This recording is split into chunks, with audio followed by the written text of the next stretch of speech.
Hello and welcome to another episode of What Travis Says, the only show on YouTube where sometimes we know that real information can come from fake things that happen. My name is Travis and let's talk about the Star Wars The Last Jedi trailer that was released earlier this week. It was great, wasn't it? It had everything you'd want in a movie trailer. Action, intrigue, recut dialogue and footage from the previous film and video games. Yeah, it's a fan-made trailer. I see that now. I get where the confusion is coming from. The reason that so many people believe that this was an actual trailer was because The Last Jedi was trending on Facebook and Twitter at the same time that the Star Wars The Last Jedi Facebook page shared a trailer. So this non-licensed Facebook page shared a video that wasn't theirs and fans went ballistic. But it wasn't real. It was either a strategically coordinated or strangely coincidental series of events. You see, around the same time that the Facebook page shared this fan-made video, Disney was having a stockholders event where they showed footage from upcoming projects. There are people who contribute lots of money to Disney, and Disney wants to keep these people happy, so there are definite perks. One of these perks is that they got to see some footage from Star Wars The Last Jedi, a film so shrouded in secrecy that it doesn't even have a trailer yet. Pair that with The Last Jedi Facebook page sharing a trailer without giving proper citation or credit, people lost their dang minds. It's a solid fan-made trailer, don't get me wrong. It's very well put together, it's just not real? I visited the YouTube page of the actual creator of the video, Tara Stone, and right there in the title on YouTube, it does say fan-made, and then in the comments, Tara Stone was replying to some other people saying, hey, this Facebook page is posting this video as their own, and Tara Stone was responding that, yeah, they didn't ask for permission or anything like that. So a lot of fans were duped by a fan-made trailer, but that's not to say we don't have any new information about Star Wars The Last Jedi. And I know what you're thinking. You're thinking, Travis, this trailer was made up of footage of the previous film and video games and other fan-made films. What information could we possibly have? Well, remember that Disney stockholders event that I was telling you about? As it turns out, Los Angeles Times reporter Daniel Miller was at the event and he live tweeted the whole thing.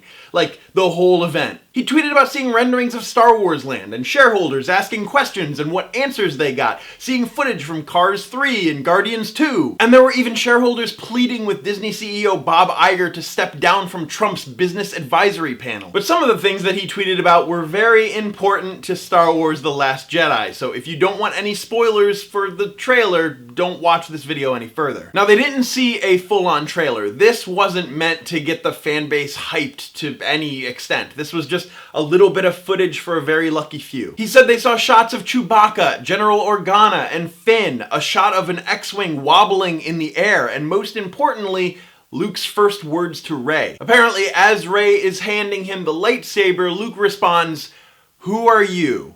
It's a very simple phrase, but this is big. One of two things. Either Luke is pulling an Obi-Wan and he's not telling Rey that he does know who she is because he doesn't want to upset her. Let's be honest, Obi-Wan kept a lot of things from Luke. Most notably the whole Darth Vader is actually your father thing, but Obi-Wan acted as if he didn't recognize R2 when he totally did. Or we could take Luke at face value that he doesn't actually know who Rey is, which is a little more murky, actually. Because if Luke is as powerful as he's thought to be, he would have been able to sense Rey coming. He can sense a person's feelings or intentions.